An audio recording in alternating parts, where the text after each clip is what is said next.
Hello students, मैं निखिल गुप्ता स्वागत करता हूं आपका इस वीडियो में, जिसमें हम लोग सांख्यिकी वाले चैप्टर में 14.3 प्रश्नावली शुरू करने जा रहे हैं। 14.2 तक हमने माध्य पढ़ लिया डिटेल में, बहुलक पढ़ लिया फुल डिटेल में। उन सभी के वीडियोस आपको वीडियो के डिस्क्रिप्शन में मिल जाएंगे, वहां से आप देख सकते हैं। अब हम लोग इस प्रश्नावली से मतलब उदाहरण और प्रश्नों से माध्यक निकालना सीखेंगे। माध्यक को कुछ बुक्स में माध्यिका भी बोलते हैं, बाकी इंग्लिश में इसका नाम है मीडियन। ये हम लोग निकालना सीखेंगे। 9th क्लास में भी आपने ये निकालना सीखा है, लेकिन बहुत बेसिक लेवल पर अवर्गीकृत आंकड़ों के लिए निकालना सीखा है। अब हम वर्गीकृत आंकड़ों के लिए इसको निकालना सीखेंगे। तो ये डिफरेंस है। सारी चीजें ही हमने अवर्गीकृत के लिए सीखी थी 9th क्लास में, वर्गीकृत के लिए स्पेशली हम लोग सीख रहे हैं 10th क्लास में। तो ये हम लोग पहले तो 9th का रिवाइज कर लें कि बेसिक माध्यक होता क्या है, ये आपको फील आ जाए, तो फिर हम लोग 10th के टॉपिक को पढ़ेंगे तो और बेटर समझ में आएगा। बाकी 10th में भी इतना कुछ विशेष नहीं है, इसमें सिर्फ एक फॉर्मूला है, सिर्फ एक फॉर्मूला, और पूरा का पूरा एक्सरसाइज कंप्लीट उसी में। तो एक फॉर्मूला अपने को ध्यान रखना है। हर किसी का ज्यादातर एक ही फॉर्मूला था, एक माध्य का बस 2-3 फॉर्मुलेस थे, बाकी इसका भी अब एक ही फॉर्मूला आपको याद रखना है, ठीक है। इसके अलावा लर्न एंड शेयर की एप्लीकेशन अगर आप लोगों ने अभी तक डाउनलोड नहीं की है तो वो डाउनलोड कर लो, क्योंकि हर संडे को वहां टेस्ट होता है। उसके अलावा model paper, notes, important questions, video, सब कुछ वहां पर इजीली अवेलेबल है। तो तुरंत डाउनलोड करो, अभी तक अगर डाउनलोड नहीं की है तो। उसका भी लिंक आपको वीडियो के डिस्क्रिप्शन में मिल जाएगा, और या फिर ये जो कॉन्टैक्ट नंबर आपको दे रखा है उस पर आप कॉल करके कुछ भी पूछ सकते हैं, ठीक है। चलो शुरू करते हैं। देखो, माध्यक समझने के लिए मैं एक एग्जाम्पल तो लूंगा, लेकिन उससे पहले मैं बता दूं माध्यक होता क्या है। माध्यक होता है मध्यमान, बस इतना ही मतलब है इसका, सिर्फ इतना मतलब है। और हर सीरीज में, हर क्वेश्चन में, भले ही वर्गीकृत वाला हो भले ही अवर्गीकृत वाला हो, हर क्वेश्चन में हम लोग सिर्फ मध्यमान निकाल रहे होंगे और कुछ भी नहीं, सिर्फ मध्यमान और कुछ नहीं निकालना होता है इसमें। तो मध्यमान हमें निकालना है बस। अब मध्यमान निकालने के लिए कुछ शर्तें होनी चाहिए ना। देखो, मध्यमान निकालने में एक छोटा सा चैलेंज है। जैसे मान लो, एक एग्जांपल लेता हूं मैं, 7 फिर 10 मान लो, उसके बाद 5 मान लो, 8 मान लो, 11 मान लो, 2 मान लो और 9 भी मान लो। मान लो ये कुछ मान है और इनके मध्य में कौन आ रहा है हमें ये जानना है। तो 3 इधर से छोड़े, 3 इधर से छोड़े, तो मध्य में कौन दिख रहा है अपने को? 8। इन मानों के तो मध्य में 8 दिख रहा है, लेकिन 8 ही मध्य में हो ये जरूरी नहीं है, क्योंकि हो सकता है आपने इस 8 की जगह यहां 2 लिख दिया हो और 2 की जगह 8 लिख दिया हो। किसको पता क्या कहां लिखा हुआ है। लिखने वाला इधर उधर लिख सकता है इन मानों को, तो उस केस में तो मध्य में कौन हो जाएगा? 2, जबकि ओवरऑल मान तो समान ही है। तो इसलिए मध्यमान हर सिचुएशन में नहीं ले सकते हम लोग। मध्यमान केवल तब जब उसको एक सिस्टेमेटिक अरेंजमेंट में डाला गया है, मतलब या तो इसको बढ़ते हुए क्रम में लिखा गया है या घटते हुए क्रम में लिखा गया है। दोनों में से कुछ भी लिख लो, उससे कोई दिक्कत नहीं है। अगर बढ़ते हुए क्रम में लिखा गया है तो भी मध्यमान लोगे, घटते हुए क्रम में लिखोगे तो भी मध्यमान ही लोगे, कोई फर्क नहीं पड़ने वाला। बीच में तो दोनों तरफ से समान ही माना आएगा ना। लेकिन फिर भी हम लोग जनरली बढ़ते हुए लिखते हैं। घटते हुए क्यों लिखें? ऊपर जाना है जीवन में हमेशा, नीचे तो जाना ही नहीं है ना। तो इसको बढ़ते हुए क्रम में एक बार लिख लो। सबसे पहले तो आप 2 लिखोगे, सबसे छोटा तो यही है। उसके बाद अपने पास 5 है, 5 के बाद हमारे पास 7 है, 7 के बाद 8 है, 8 के बाद 9 है, 9 के बाद 10 है और 10 के बाद 11 है, 11 है, ठीक है। तो यहां से देखने पे तो मध्य में 2 दिख रहा है, लेकिन यहां से देखने पे 3 इधर से छोड़ा, 3 इधर से छोड़ा, क्या आ गया मध्य में? 8। तो माध्यिका या माध्यक क्या है यहां पर? 8। ये माध्यक हो गया। तो माध्यक का मतलब सिर्फ इतना है कि आपको एकदम बीच का मान ले लेना है। मान लो बीच में 2 मान आ रहे हो, तो फिर क्या करें? ये एक समस्या हो सकती है, क्योंकि जरूरी नहीं है बीच में एक ही मान आ रहा हो, बीच में कभी कभी 2 मान भी आ सकते हैं। जैसे एक एग्जांपल मैं ले लेता हूं, इसी को ले लेता हूं मैं, 7, 10, 5, 2, 11 और 8। मैं केवल इतना लिख रहा हूं, 9 लिख ही नहीं रहा हूं मैं। देखते हैं बीच में 2 मान कैसे आ सकते हैं। जरा देखो, इसमें सबसे पहले 2 लिखोगे आप, फिर लिखोगे 5, फिर लिखोगे आप 7, 7 के बाद 8, 8 के बाद 9 तो हट ही गया, फिर 10 और 11, 10 और 11। अब यहां पर सवाल यह है कि भाई बीच में तो 2 मान आ रहे हैं, तो फिर उसमें से माध्यक कैसे चुनोगे? 2 मान आ रहे हैं तो माध्यक कैसे चुनोगे? 2 मान आ रहे हैं तो माध्यक चुनने का आसान तरीका है, इन दोनों का माध्य ले लो, मीन निकाल लो या औसत निकाल लो। कैसे निकालते हैं औसत? 7 + 8/2, जो कि आएगा अगर आप कैलकुलेट करोगे तो 7.5 के बराबर। मतलब 7 और 8 दो मान बीच में आ रहे थे, आप इनके भी बीच का ले लो। 7 और 8 के बीच में कौन आएगा? 7.5, 7.5। 7 और 8 के बीच में 7.5। तो जो दो मान अगर आ रहे हैं बीच में, तो उनके भी बीच का मान ले लो, तो माध्यक मिल जाएगा आपको।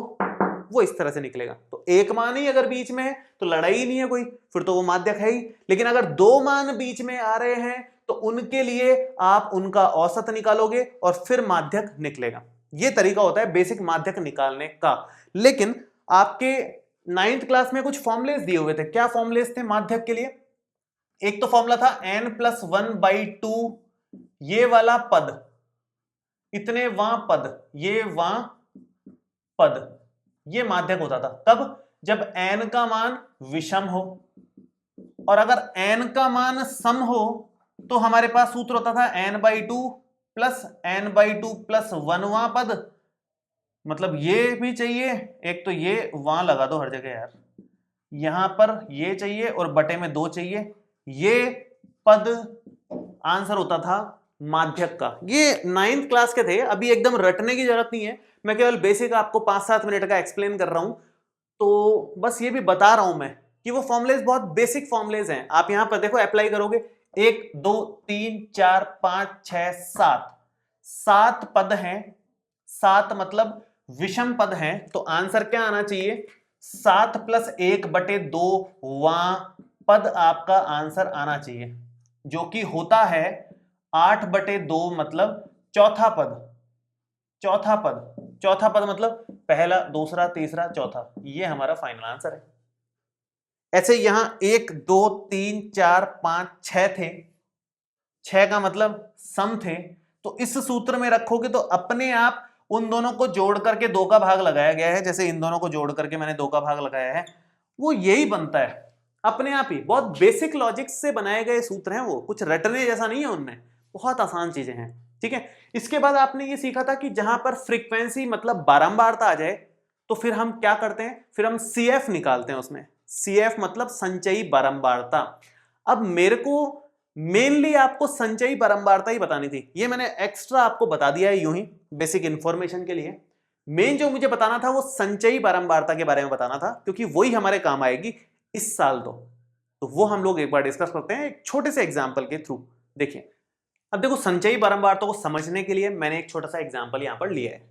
बहुत बेसिक सा एग्जाम्पल, एकदम छोटा एग्जाम्पल बनाया है ताकि हमें जल्दी से समझ में आ जाए और मेन पोर्शन हम इस क्लास का शुरू कर सकें, है ना। तो CF कैसे निकालते थे 9th क्लास का, अगर आपको याद हो तो पहले मैं निकाल के बता देता हूं, उसके बाद उसका मतलब समझाऊंगा कि होता क्या है ये CF, है ना, क्यों हम निकाल रहे हैं, इसकी क्या उपयोगिता है माध्यक निकालने के लिए, वो मैं अभी आपको बताऊंगा। तो सबसे पहले तो आप ऐसा करो, CF निकाल लो यहां से। CF निकालने का क्या तरीका होता है, ये हम ऐसे कैसे लिख देते हैं, 3 3 + 4 7, 7 और 2 9, 9 और 5 14, 14 और 1 15, और 15 और 4 19। यहां जो आया वो एक्चुअली इन सब का टोटल है, आप टोटल करके देख लो, ये 19 ही आएगा। सिग्मा F 19 के बराबर ही आएगा। ठीक है, ये CF हमने निकाल ली। CF का मतलब क्या है ये एक बार समझते हैं। देखो, जो क्वेश्चन था उसको थोड़ा ध्यान से देखो। क्वेश्चन हमारा इतना था, ये हमारा क्वेश्चन है, ठीक है। X और F मतलब X मतलब कुछ भी हो सकता है, ये मार्क्स भी हो सकते हैं, कोई भी वैल्यू हो सकती है। इसका F का मतलब 3 होने का मतलब ये है 50 जो है 3 बार रिपीट हो रहा है, बारंबारता, बार बार कितनी बार आ रहा है 50, 3 बार, 55 4 बार, 60 2 बार। ये मैं ऐसे कैसे जमा रहा हूं इसको सिस्टमेटिकली कि 50 को मैं 3 बार लिख रहा हूं, 50 50 50, 55 4 बार तो 55 55 55 और 55, 60 है 2 बार तो 60 और 60, उसके बाद 65 5 बार है, 65 65 65 65 और 65 5 बार लिख दिया। उसके बाद 70 1 बार है और 75 4 बार है। फिर भी बड़ा ही हो गया क्वेश्चन, तो 70 1 बार है, 75 4 बार हो गया, ये मैंने 4 बार लिख लिया। इनको मैंने इस टेबल से खोल करके ऐसे जमा दिया, भले ही ऐसे लिखा हो भले ही ऐसे लिखा हो, बात तो एक ही है। मैंने पहले वाले लेक्चर में आपको बताया था कि इसका मतलब और इसका मतलब समान है, इसको ऐसे भी लिख सकते हैं, इसको ऐसे भी लिख सकते हैं। अब हमें क्या चाहिए होता है माध्यक में, माध्यक में हमें चाहिए होता है एकदम मध्य मान, बीच का मान। तो बीच का मान कैसे निकाला जाए, अब देखो कितने लोग हैं, 1 2 3 4 5 6 7 8 9 10, 11 12 13 14 15 16 17 18 19 और हमने यहाँ 19 ही लिखा है, कोई दिक्कत नहीं है। 19 लोग हैं मतलब n का मान विषम है। विषम है तो n का मान विषम होने से हमारे पास माध्यक क्या आना चाहिए, सूत्र क्या था उसका, अभी थोड़ी देर पहले लिखा था मैंने, n+1/2 वां पद हमारा माध्यक कहलाएगा। n का मान कितना है 19, तो 19 + 1/2 वां पद हमारा माध्यक है। 19 + 1 20/2 मतलब 10वां पद हमारा माध्यक है। 10वां पद हमारा माध्यक है। 10वां पद कौन सा है? पहला, दूसरा, तीसरा, चौथा, पांचवा, छठा, सातवां, आठवां, नौवां, 10वां, ये हमारा माध्यक है। बात खत्म। ये 10वां पद है, इसके इस तरफ 9 लोग हैं, आगे भी 9 लोग हैं। देखो 1 2 3 4 5 6 7 8 9, इससे पहले 1 2 3 4 5 6 7 8 9, मतलब मध्य में कौन दिख रहा है? 65। सही बात है, ठीक है। अब होता क्या है कि क्वेश्चंस यहां पर f के मान बहुत बड़े बड़े बड़े बड़े आ सकते हैं। यहाँ 13 हो सकता है, यहाँ 40 हो सकता है, 12 हो सकता है, 51 हो सकता है, 11 हो सकता है, 40 हो सकता है, कुछ भी हो सकता है ना। इतने बड़े बड़े मान हो सकते हैं, मतलब बारंबारता ज्यादा भी हो सकती है ना। अगर बारंबारता ज्यादा हो गई तो ऐसे जमा पाएंगे कि अपन उसको नहीं जमा पाएंगे, वो बहुत लंबा निकल जाएगा, यहां से लेके यहां तक निकल जाएगा। फिर गिनते रहो उनको, फिर ये मान निकालते रहो, फिर वो पद गिनते रहो कौन से नंबर पे आ रहा है। उससे अच्छा क्या है? उससे अच्छा है ये, कुछ नहीं करना, सीधा आंसर मिलता है। ध्यान से देखो क्या है इसका मतलब। CF का मतलब क्या है? 3 का मतलब है 50 वाले लोग तो 3 है, पहले नंबर पे आ गया, तो 50 वाले लोग पहले से तीसरे नंबर की पोजीशन पे हैं। तीसरे नंबर के बाद मतलब चौथा पद, चौथे पद से लेकर के 7वें पद तक, 3 के बाद मतलब चौथे पद से 7वें पद तक कौन आएगा? 55। चौथा, पांचवा, छठा, सातवां, चौथा, पांचवा, छठा, सातवां पद कौन सा है? 55। अब आगे 7 के बाद मतलब 8वें से स्टार्ट हो गए 9वें पद तक कौन आएगा? 60। मतलब 8वां पद, 9वां पद कौन आएगा? 60। 8वां पद, 9वां पद, 60 आ गया। आगे बढ़ो, 9 के बाद मतलब 10वें से शुरू करके 14वें तक कौन है? 65। मतलब 10वां, 11वां, 12वां, 13वां, 14वां सब कौन है? 65। 5 बार आएगा। 10वां, 11वां, 12वां, 13वां, 14वां पद 65 है। हमें तो किसवें पद से मतलब है? सिर्फ और सिर्फ 10वें पद से। तो हमें यहीं पर पता चल गया ना कि 9 के बाद, भाई 10वां कहां आएगा? 9 के बाद 14 तक सब के सब कौन है? 65। इसका मतलब 10वां पद कौन सा है? डायरेक्ट 65। अपने को इसको खोलने की जरूरत नहीं है। तो CF ऐसे यूज आ जाता है। कैसे यूज आ जाता है? कि डायरेक्ट जो आपका यहां पर पद निकला उसको इधर चेक कर लो CF में। 10वां पद मतलब 10वां पद आएगा भाई 7वें के बाद, लेकिन 9वें के बाद में भी आएगा। तो 9वें के बाद 14 के अंदर अंदर सारे के सारे लोग 65 ही हैं, तो 10वां पद भी 65 है, 11वां भी 65 है, 12वां भी, 13वां भी, 14वां भी 65 है। हमें सिर्फ 10वें से मतलब है। तो 9वें के बाद 10वां पद कौन दिख रहा है हमारे को? 65। बात खत्म। अगर मान लो ये 10वां नहीं होता, ये होता 15वां पद, कि भाई 15वां पद कहां आएगा? तो ठीक है, 14 पद तक तो 65 चल रहा है। 14वें पद के बाद, 14वें पद के बाद 15वां पद से 15वें तक, क्योंकि एक ही बार आ रहा है, 14वें के बाद 15वां पद कौन आएगा? 70। तो अगर ये 15वां पद लिखा होता मान लो किसी क्वेश्चन में, तो फिर उस केस में हम ऐसे चेक करते। मान लो ये 15वां पद नहीं होता, ये होता 8वां पद। 8वां पद कहां आएगा? 8वां छोड़ दो, या फिर ये मान लो ये 5वां पद होता। 5वां पद आएगा 3 के बाद, मतलब चौथा, 5वां, छठा, 7वां सबके सब कौन है? 55। तो ऐसे मतलब तुरंत चेक हो जाता है, बिना ये इतना लंबा चौड़ा खोलने के डायरेक्ट मिल जाता है। एक छोटा सा कॉलम बनता है, 2 मिनट लगती है बनाने में, और हमें पता चल जाएगा कि मध्य में कौन है। यहां से डायरेक्ट पता चल जाएगा ना। ये निकालने से ये भी फायदा है, टोटल भी मिल गया। टोटल मिल गया तो अब इसके अकॉर्डिंग ये सम है या विषम है, वैसे फॉर्मूले लगा दो। विषम है तो ये, सम है तो वो प्लस वाला 2 से भाग देने वाला वो लगा दो। वो मिलते ही आपको पद पता चल जाएगा, कौन सा पद लेना है, वो पद यहां से छांट लो। आसान काम है बहुत ही। तो CF से क्वेश्चन बहुत आसान हो जाता है। इसलिए माध्यिका में CF की बहुत ज्यादा इंपॉर्टेंस है, और माध्यिका में ही मध्य बिंदु या एकदम बीच का पद चाहिए होता है, इसलिए केवल माध्यिका में ही CF निकाला जाता है और किसी में CF की जरूरत ही नहीं है, क्योंकि मध्य वाली चीज से कोई मतलब ही नहीं है बाकियों में, केवल माध्यिका में मतलब है।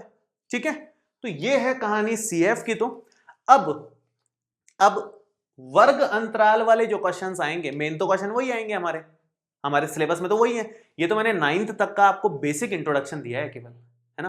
तो अब जो 10th में क्वेश्चन आएंगे वर्ग अंतराल वाले, उनके लिए एक छोटा सा फॉर्मूला है, वो हमें पता होना चाहिए बस। वो फॉर्मूला मैं यहां पर लिख देता हूं, इसको सब कुछ मिटा देता हूं। 2 उदाहरण है हमारे इस प्रश्नावली में, वो दोनों ही अलग अलग पैटर्न के हैं, बहुत ही अच्छे उदाहरण है दोनों के दोनों ही। आपको बहुत अच्छी नॉलेज मिल जाएगी मतलब उन दोनों को करने पर। तो वो दोनों हम लोग कर लेते हैं एक बार और फिर आगे बढ़ते हैं प्रश्नों की ओर। ठीक है, देखो 7वां उदाहरण कर रहे हैं हम लोग पहले। देखो मुझे ऐसा लगा कि 7वां उदाहरण करने से पहले हमें एक छोटा सा उदाहरण ले लेना चाहिए, कोई भी एक टेबल ले लेनी चाहिए और उससे ये जो माध्यक वाला सूत्र है उसको समझ लेना चाहिए और उससे कैसे आंसर निकाला जा सकता है वो पता होना चाहिए, क्योंकि 7वां क्वेश्चन थोड़ा सा एक लेवल ऊपर है, फिर हमें समझ नहीं आएगा 7वां उदाहरण जो है। तो उससे पहले हम लोग सारणी 14.12 लिए हैं यहाँ पर, जो किताब में दे रखी है, किताब में ही सारणी 14.12 दे रखी है, एक बड़ा सा कुछ समझा रखा है यूं ही। उसमें से मैंने एक सारणी ले ली और उसमें इस सूत्र की मदद से माध्यक निकालने का तरीका देखते हैं कैसे निकाला जाता है। ये अगर आपको आ जाएगा तो फिर आगे के जितने भी उदाहरण हम करेंगे या प्रश्न करेंगे उनमें आपको उतनी दिक्कत नहीं आने वाली है, क्योंकि 2 उदाहरण जो हम करने वाले हैं दोनों बहुत अच्छे लेवल के और अलग उदाहरण है। इसके मतलब बेसिक फॉर्मूला लगाने से एक लेवल ऊपर के उदाहरण है वो। तो ये क्वेश्चन और वो 2 उदाहरण आपको आ गए जो किताब में दे रखे हैं, तो एक भी प्रश्न में आप नहीं फंसोगे, ये मेरी गारंटी है। 14.3 के सारे क्वेश्चंस आपसे हो जाएंगे, सारे मतलब सारे। ये 3 चीजें अपने को देखनी है। तो पहला तो ये हम शुरू कर ही रहे हैं। देखो क्या है, प्राप्तांक दिए हुए हैं, तो कोई भी ये क्वेश्चन नहीं है इसलिए मैंने कुछ लगाया नहीं है यहाँ पर, केवल सारणी 14.12 किताब में दे रखी है वो लगा दिया मैंने।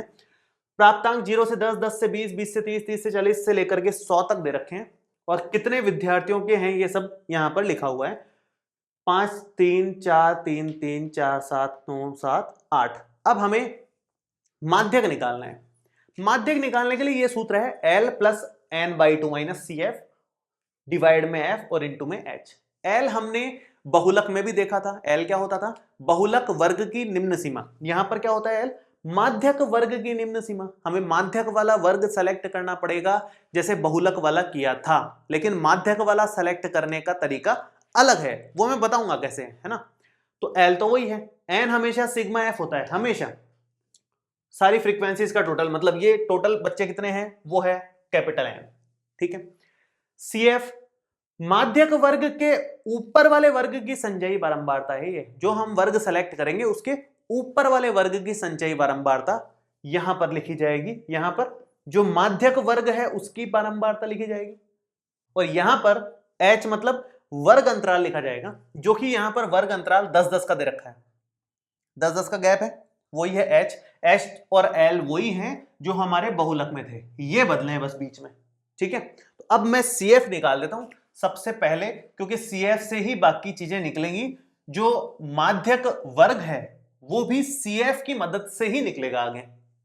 CF कैसे निकालते हैं, ये तो हम ऐसे कैसे लिख देंगे, 5 5 और 3 8, 8 और 4 12, 12 और 3 15, 15 और 3 18, 18 और 4 22, 22 और 7 29, 29 और 9 29 और 9 38, 38 और 7 45 और 45 और 8 53, 53। तो टोटल 53 बच्चे हैं ये कुल, यहां पर वो यहां आ जाते हैं हमेशा ही। तो n का मान कितना मिला हमारे को, n का मान मिल गया 53। अब आप माध्यक वर्ग कैसे सेलेक्ट करोगे, कौन सा वर्ग माध्यक वर्ग है ये कैसे पता चलेगा, वो इससे पता चलता है n/2 के मान से।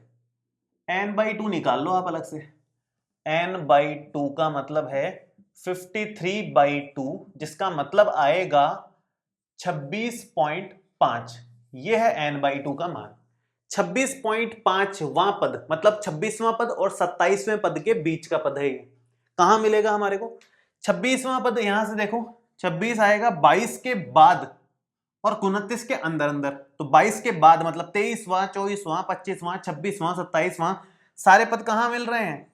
इस वाले में मिल रहे हैं, 60 से 70 के बीच में आ रहे हैं। सही बात है भाई, CF इसी का तो रोल था, ये वहां पद जहां मिलेगा वो ही हमारा माध्यक वर्ग माना जाएगा। तो 26.5वां वर्ग का मतलब है जहां 26वां भी मिल जाए और 27वां भी मिल जाए। तो 26वां 27वां कहां मिल रहा है हमारे को? 22वें के बाद, लेकिन 29 के अंदर अंदर। तो ये हमारा माध्यक वर्ग हो गया।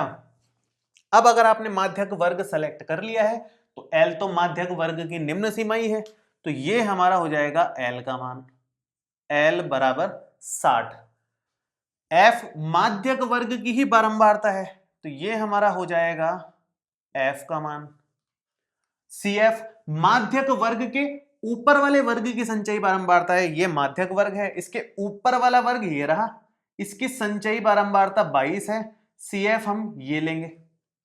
बाकी H मैंने बता ही दिया आपको, वर्ग अंतराल वो तो 20 का है, H का मान तो 20 है ही है। n/2 यहां निकाल ही चुके हैं, बस सूत्र में मान रखना है, तुरंत आंसर मिलेगा।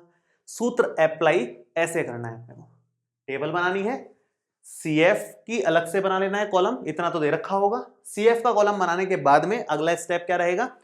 n/2 का मान निकाल लो। n/2 वहां पद जिस अंतराल में आ रहा है वही अंतराल माध्यक वर्ग है। माध्यक वर्ग वाला कौन सा अंतराल होगा? कौन सा वर्ग माध्यक वर्ग माना जाएगा? जिसमें ये वाला पद आ रहा होगा n/2 वहां, वो हमेशा निकालना पड़ेगा, है ना। उसके बाद उस पद की मदद से उसकी निम्न सीमा ले लो L, उसकी बारंबारता F, और उसके CF से ऊपर वाले को CF लिखा जाएगा। ये सूत्र वाला CF, ये वाला CF होता है माध्यक वर्ग के ऊपर वाला CF। बाकी सब आसान सा है, फॉर्मूले में मान रखने में कुछ खास समझने वाला है नहीं। तो मैं यहां लिख देता हूं कि माध्यक कितना आएगा, L का मतलब 60, n/2 मतलब 26.5 माइनस CF मतलब 22 बटे में F का मतलब 7 और गुणा में H का मतलब 10। बस इसको कैलकुलेट करना है, ज्यादा कुछ नहीं है इसमें। तो ये बन जाएगा हमारे पास 60 प्लस में 26.5 में से 22 जाएगा तो 4.5 बचता है, 4.5 और गुणा में 10 है ऊपर, नीचे 7 है, ये बन रहा है 60 प्लस 45 बटे 7, कितना आएगा? ये हमारे पास आएगा 66.4 के बराबर, लगभग इतना हमारा माध्यक है। ठीक है, तो मेरे ख्याल से बेसिक तो आपको समझ आ गया होगा कि कैसे माध्यक निकाला जा सकता है किसी में भी देख करके। अब हम आगे के उदाहरण कर सकते हैं, उदाहरण नंबर 7 अब शुरू कर सकते हैं। और दो उदाहरण जो है ना इसमें जबरदस्त उदाहरण है, दमदार उदाहरण है, मजा आ जाएगा करने में, कंसेप्ट एकदम क्लियर हो जाएगा आपका जो भी अनक्लियर रहा होगा। अब 7वां शुरू करने से पहले एक छोटी सी बात और मेरे को बतानी थी, यहां मैं भूल गया एकदम से, कि जो अंतराल आप सेलेक्ट करोगे, जो अंतराल आपका माध्यक वर्ग वाला होगा, जो वर्ग आपका माध्यक वर्ग होगा, आंसर हमेशा उसके बीच में ही आएगा। 60 से 70 के बीच का सेलेक्ट किया तो आंसर 60 से 70 के बीच में ही आएगा, ये पक्की बात है। नहीं आ रहा मतलब आपने गलत कर दिया, वहां कहीं कुछ गलती नहीं है, हमेशा आंसर इनके बीच में ही आना चाहिए। ये बात माध्यक के केस में ही नहीं, बहुलक के केस में भी है। जो आपने बहुलक वर्ग सेलेक्ट किया है उसी के बीच में बहुलक का आंसर आना चाहिए। नहीं आ रहा इसका मतलब गलत कर दिया। जो भी हमने बहुलक के क्वेश्चन किए हैं, उदाहरण और प्रश्न, आप उनको शांति से ध्यान से देखो, ऑब्जर्व करो। हमने हमेशा आंसर निकाला है उनके बीच में ही। निकाला क्या है मतलब आया ही उनके बीच में ही है। हमेशा जो वर्ग आप सेलेक्ट करोगे उस वर्ग के अंदर अंदर ही आंसर आता है, बहुलक का भी और माध्यक का भी। नहीं आ रहा मतलब हमने गलत कर दिया है। यह बात विशेष थी, इससे अपने चेक हो जाता है कि हमने सही किया है कि गलत किया है। कुछ तो अंदाजा लगता है, कम से कम एकदम एग्जैक्ट नहीं तो कम से कम ये तो अंदाजा लगेगा कि हाँ इससे इसके बीच में तो आ रहा है आंसर, तो थोड़ा अंदाजा लगता है अपने को। ठीक है, ये ध्यान रहना चाहिए अपने को। चलो अब शुरू करते हैं 7th वाला। 7वें उदाहरण की टेबल आपके सामने है, प्रश्न में एक बार पढ़ देता हूं। इसने कहा किसी स्कूल की कक्षा 10 की 51 लड़कियों की ऊंचाइयों का एक सर्वेक्षण किया गया और निम्नलिखित आंकड़े प्राप्त किए गए। ये है आंकड़े सारे के सारे, टेबल ये दे रखे हैं। आगे क्या निकालना है वो पूछा है। माध्यक ऊंचाई ज्ञात कीजिए, मतलब माध्यक निकालना है ओवरऑल इसका, ऊंचाइयों का। अब देखो ध्यान से, यहां कुछ खास है। खास ये है कि 140 से कम, 145 से कम, 150 से कम, 155 से कम, 160 से कम और 165 से कम, ऐसा तो कुछ था ही नहीं। अभी तक तो हमने ऐसा कुछ वर्ग सीखा ही नहीं। हमने तो ये सीखा है कि भाई 140 से 145 तक आ जाए, 145 से 150 तक आ जाए, 150 से 155 तक आ जाए। तो हमें इसको हम जो जानते हैं उसमें कन्वर्ट करेंगे, फिर उसकी मदद से इस सूत्र को लगा करके आंसर निकालेंगे। ये रहेगा काम पूरा का पूरा, है ना। तो वो क्या कैसे कैसे करना है, वो ऐसे करना है कि देखो मैं एक बार ये नंबर लाइन बनाता हूं, ये संख्या रेखा बना रहा हूं, मैं समझाने के लिए बना रहा हूं केवल। यहां कहीं 0 होगा, उसके आगे कहीं पर मान लो 140 यहां कहीं होगा, इसके बाद ये 145 होगा, ये 150 होगा, ये 155 होगा, 160 होगा, कहीं ये 165 होगा, और थोड़ी सी बड़ी ही कर देता हूं इसको समझने के हिसाब से, यहां तक है मान लो। तो 140 से कम, 140 से कम का मतलब है ये हिस्सा, ये 140 से कम वाला हिस्सा है। 140 सेंटीमीटर से भी कम हाइट 4 लड़कियों की है। इतना तो मैं यहां बना ही देता हूं, है ना। देखो ध्यान से, ये मैंने लिखी ऊंचाई और यहां पर f लिख देता हूं। लड़कियों की संख्या को मैं सिंपल f लिख देता हूं एक बार, ठीक है। थोड़ा सा छोटा बन जाएगा, जगह की थोड़ी शॉर्टेज भी है। ऊंचाई सबसे पहले 140 से कम ही लिख रहा हूं मैं, 140 से कम सेंटीमीटर में ही है ऊंचाई, यहां पर लिख दो भले। 140 से कम तो 4 लड़कियों का है, साफ साफ लिखा हुआ है कि यहां से लेकर के यहां तक कितनी लड़कियां हैं टोटल, 4। 145 से कम ऊंचाई 11 लड़कियों की है। 145 से कम का मतलब है यहां से लेकर के यहां तक कुल 11 लड़कियां हैं जिनकी ऊंचाई 145 से कम है। तो उन 11 लड़कियों में से 4 लड़कियां तो 140 से भी कम वाली हैं। तो 145 से मतलब 140 से 145 के बीच में कितनी लड़कियां रह गई, 11 में से 4 हटा लो, बची 7 लड़कियां ऐसी हैं जिनकी ऊंचाई 140 से 145 के बीच में है। तो 140 से 145 के बीच वाली लड़कियां हैं 7 कुल। आगे बढ़ते हैं, ध्यान से देखेंगे। 150 से कम वाली कितनी है, 29। 150 से कम का मतलब है यहां से शुरू होगी, 150 से कम तो ये है, 150 से कम इधर, ज्यादा उधर, तो 150 ये रहा, उससे कम मतलब ये पोर्शन। इतने पोर्शन में कितनी लड़कियां हैं, 29। उन 29 लड़कियों की ऊंचाई 150 से कम है, लेकिन वो जो 29 लड़कियां हैं उनमें से 11 लड़कियां तो ऐसी है जिनकी ऊंचाई 145 से भी कम है। तो 145 से 150 के बीच में कितनी लड़कियां हो गई, 29 में से 11 हटा लो, बचा अपने पास 18 लड़कियां ऐसी हैं जिनकी ऊंचाई 145 से 150 सेंटीमीटर के बीच में आ रही है। भाई इसी को मैंने खोल के लिखा है समझाने के हिसाब से कि कैसे हम लोग वर्ग बना रहे हैं और उनकी बारंबारता लिख पा रहे हैं, है ना। तो 145 से लेकर के 150 के बीच में कितनी लड़कियां आ रही है, 18 लड़कियां आ रही है, ये मैंने लिख दिया। अब 155 से कम वाली 40 है, मतलब यहां से कम वाली लड़कियां 40 हैं और यहां तक 29 है। तो इस दौरान कितनी बची, वो 40 में से 29 माइनस होगा, जाहिर सी बात है 40 में से 29 माइनस होगा। क्या पैटर्न चल रहा है आप नोटिस करोगे तो, मैं यहां लिख देता हूं, जगह उधर नहीं है, उधर मुझे कुछ और लिखना है, क्योंकि पैटर्न ये चल रहा है, पहले 4 लिखा मैंने, फिर 11 में से 4 माइनस कर दिया, फिर 29 में से 11 माइनस कर दिया। ऐसे ही 150 से 155 के बीच में हमें दिख रहा है 40 में से 29 माइनस होगा, मतलब 11 लड़कियां आ जाएगी। फिर 155 से 160 चलेगा, उसमें 46 में से 40 माइनस हो जाएगा, 6 लड़कियां आ जाएंगी। आगे 165 से कम मतलब 160 से 165 के बीच में 51 माइनस 46 मतलब 5 लड़कियां आ जाएंगी। ये हमारी फाइनल टेबल है जिसकी जरूरत पड़ेगी अपने को अब आगे माध्यक निकालने के लिए। तो बताने का इसमें जो खास था ना, वो जो खास पॉइंट था वो ये था कि अगर किसी से कम वाली टेबल दे रखी है, से कम ऐसे लगा करके टेबल दे रखी है, तो उसको नॉर्मल में कैसे कन्वर्ट करना है। लॉजिक तो ये है जो मैंने नीचे बनाया, ये लॉजिकल बात बताई मैंने आपको कि क्यों ऐसा कर रहे हैं, ऐसे कैसे कन्वर्ट कर पा रहे हैं हम। बाकी डायरेक्ट कैसे करोगे आप, पहला वाला तो ऐसे कैसे लिख दो, बाकी 5 का गैप है, 140 से 145, 145 से 150, 150 से 155, वो सब यहाँ जमा दिया, 165 तक, 165 से कम तक दे रखा है, 165 से कम है यहाँ पर। उसके बाद पहला वाला ऐसे कैसे घटाते जाओ, इन दोनों को घटाओ, फिर इन दोनों को, फिर इन दोनों को, फिर इन दोनों को, फिर इन दोनों को, और जमाते जाओ, बस हो गया काम, इतना ही काम है। ये अगर आ गया तो अब नॉर्मल क्वेश्चन में कन्वर्ट हो गया, जो हमने पिछले वाले में किया था, अभी थोड़ी देर पहले किया था। उसके बाद हम क्या निकाले थे उसमें, CF इसलिए निकाले थे क्योंकि हमें n/2 की जरूरत है, n यहां से टोटल भी मिल जाएगा और वर्ग भी सेलेक्ट हो जाएगा माध्यक वाला।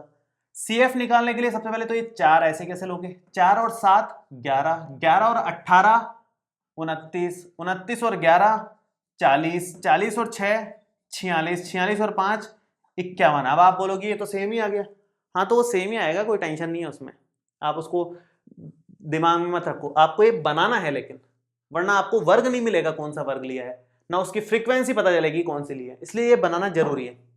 ठीक है, अब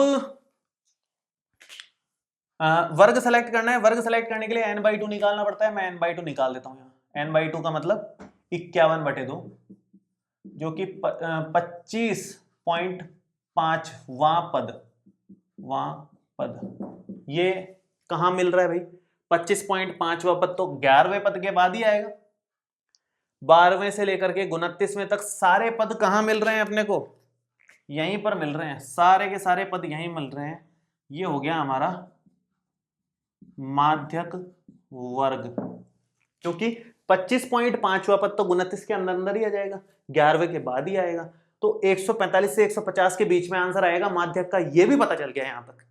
हमेशा आंसर जो वर्ग आप सेलेक्ट करोगे उसके अंदर अंदर ही मिलने वाला है। अब देखते हैं क्या मिलेगा, देखो L, सबसे पहले तो L हमारे पास ये रहा, ये L होता है निम्न सीमा।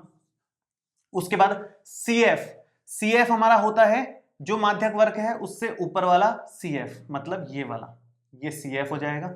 F मतलब बारंबारता, माध्यक वर्ग की ही ली जाती है, ये हमारे लिए F का काम करेगा।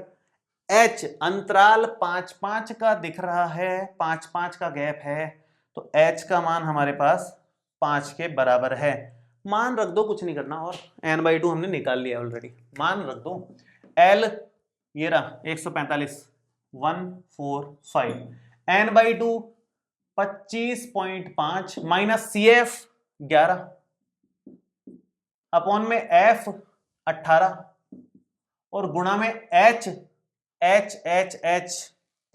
5, बस ये कैलकुलेट कर लो, 145 प्लस में दोनों को माइनस किया तो 14.5 गुणा 5/18, बस ये है, जो भी इससे कैलकुलेट होके आ रहा है मैं डायरेक्ट लिख देता हूं, वो हमारा फाइनल आंसर है। इसको कैलकुलेट कर लेना, दोनों को गुणा करना, 18 से भाग देना, इसमें जोड़ देना, वो बनेगा हमारे पास में 149.027 करीब करीब ऐसा कुछ ये आंसर आएगा, मतलब लगभग 149 के आसपास आंसर आएगा। ये माध्यक का ही इस वाले टेबल की, मतलब माध्यक ऊंचाई कितनी है, इतना सेंटीमीटर, सब कुछ सेंटीमीटर में चल रहा है तो ये सेंटीमीटर में आ गया, इतनी माध्यक ऊंचाई है, ऐसे कैलकुलेट करना है। बहुत ही खास क्वेश्चन था, स्टार लगा लेना आप सीधा इसको, और अगले वाले के भी स्टार लगा लो पहले से ही, उदाहरण नंबर 8 के, वो भी जबरदस्त उदाहरण है। फ्रीक्वेंसी कैलकुलेट करने वाले जितने भी क्वेश्चंस होते हैं वो मोस्ट इंपॉर्टेंट होते हैं, मैंने 14.1 में ही बता दिया था आपको, उसी तरह का क्वेश्चन है 14.3 में भी, उदाहरण में है, हालांकि प्रश्नावली में भी मिलेगा, लेकिन ये क्वेश्चन ज्यादा अच्छा है। देखो शुरू करते हैं, बहुत ही अच्छा उदाहरण है, टेबल मैंने बना दी है, एक बार क्वेश्चन पढ़ देता हूं, ध्यान से देखो। निम्नलिखित आंकड़ों का माध्यक 525 है, इस बार माध्यक दे दिया हमारे को कि इसका माध्यक का आंसर 525 आ रहा है, ठीक है। और क्या बोला है, बारंबारताओं का योग 100 है, वो मैंने लिख दिया है पहले ही, बारंबारताओं का योग 100, x और y का मान निकालना है, ठीक है, x यहां पर है, y यहां पर है, ये दो बारंबारताओं का मान निकालना है। बाकी माध्यक अपने को दे रखा है ऑलरेडी, मैं यहां लिख देता हूं इसको कि माध्यक हमें दे रखा है 525 के बराबर। अब वो हम यहां लिखेंगे और उससे आंसर निकालेंगे, वो कैसे निकालेंगे वो भी चलते हैं आगे उस पर। फिलहाल हम लोग यहां पर CF निकाल लेते हैं, CF देखो कैसे निकलेगा ध्यान से। सबसे पहले तो 2 ऐसे कैसे, 5 और 2 मिलकर के 7, 7 और x मिलकर के 7 प्लस x हो जाएगा, क्योंकि x तो जुड़ेगा नहीं वैसे तो ऐसे लिख लो उसको। 7 प्लस x और 12 मिलकर के, ये प्लस ये मिलकर के 12 और 7 ही जुड़ेंगे, वो होगा 19 प्लस में x ऐसे कैसे। ये और ये जोड़ो तो 17 और 19 जुड़ जाएंगे, वो 36 बन जाएंगे, प्लस में x ऐसे कैसे। 36 और ये जोड़ दो तो 56 प्लस x हो जाएगा, 56 प्लस x प्लस y, इस बार y है। ये और 9 जोड़ोगे तो 65 प्लस x प्लस y आएगा। ये और ये जोड़ोगे तो 65 और 7 मिलकर के हो जाता है 72, 72 प्लस x प्लस y आएगा, और ये और 4 मिलकर के 76 प्लस x प्लस y आएगा। ठीक है, 76 प्लस x प्लस y आ रहा है। इसका मतलब क्या हुआ, सबका टोटल कितना है, इस पूरे का टोटल कितना है ये, और ये किसके बराबर है 100।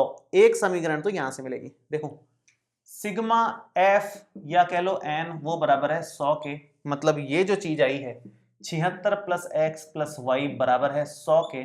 76 अगर उधर माइनस में जाए तो x प्लस y बराबर आएगा 100 माइनस 76, और x प्लस y का आंसर आ जाएगा 24 के बराबर। ये हमारे पास बन गया। ठीक है, एक समीकरण तो x और y में यह है। दूसरा समीकरण कहां से आएगा, उस सूत्र से, क्योंकि हमें माध्यक का मान दे रखा है 525। 525 मान है तो अंडरस्टूड है कि हमारे पास माध्यक वर्ग ये आएगा, क्योंकि आंसर 500 से 600 के बीच में आ रहा है, इसका मतलब माध्यक वर्ग यही हो सकता है। माध्यक का मान 525 है तो ये तो हो नहीं सकता, क्योंकि इन दोनों के बीच में तो आंसर नहीं है ना। 500 से 600 के बीच में होता है 525, इसका मतलब माध्यक वर्ग ये माना जाएगा, तो इसको लिख दो आप माध्यक वर्ग। और आपके पास अगर माध्यक वर्ग आ गया तो L आप निकाल सकते हो, ये रहा, F आप बता सकते हो, ये रहा, और CF आप बता सकते हो, ये रहा। 3 चीजों की जरूरत पड़ती है, मान रखते ही आंसर आ जाएगा। H तो साफ साफ दिख जाता है कि 100 का गैप है, तो H का मान तो वैसे ही 100 के बराबर है। रखो मान माध्यक, सबसे पहले तो माध्यक का ही मान रखो 525। 525 बराबर L 500 प्लस में n/2, n कितना है 100, 100 बटे 2 50, माइनस CF ये रहा 36 प्लस x, इसमें से माइनस होगा, ब्रैकेट लगा देता हूं, F 20 है, और H मैंने बताया 100 के बराबर है। ठीक है, अब सबसे पहले तो ये 500 इधर ले आओ माइनस में, तो 525 में से 500 इधर आके माइनस हो जाएगा, तो सिर्फ 25 बचेगा। उधर ऊपर बचा 50 माइनस 36 माइनस x बटे कुछ नहीं 20 पंजे 100 कर दो, गुणा में कर लो 5। ठीक है, गुणा में ये 5 आ गया। अब यहां से आगे बढ़ोगे तो ये 5 जो गुणा में इधर भाग में ले लो, तो 25 बटे 5 बराबर 50 माइनस 36 माइनस x, और ये 25 में से 25 बटे 5 करोगे तो 5 आ जाएगा, 50 में से 36 माइनस करोगे 14 आ जाएगा, माइनस में x है। x इधर ले लो, ये x इधर आ जाएगा, और 5 इधर ले लो, तो क्या बनेगा फाइनल, x तो इधर आके प्लस में बन गया, 5 उधर आके माइनस में बन गया। अब 14 में से 5 गया तो 9, तो x का मान तो 9 आ गया। x का मान मतलब यहां पर तो पता चल गया कौन है, 9 है। y निकालना है तो y निकाल लो यहां से समीकरण 1 से। समीकरण 1 में x का मान रखो तो 9 प्लस में y बराबर में 24, तो y का मान कितना आ जाएगा 24 माइनस उधर जाएगा 9, तो माइनस 9 बराबर में 15।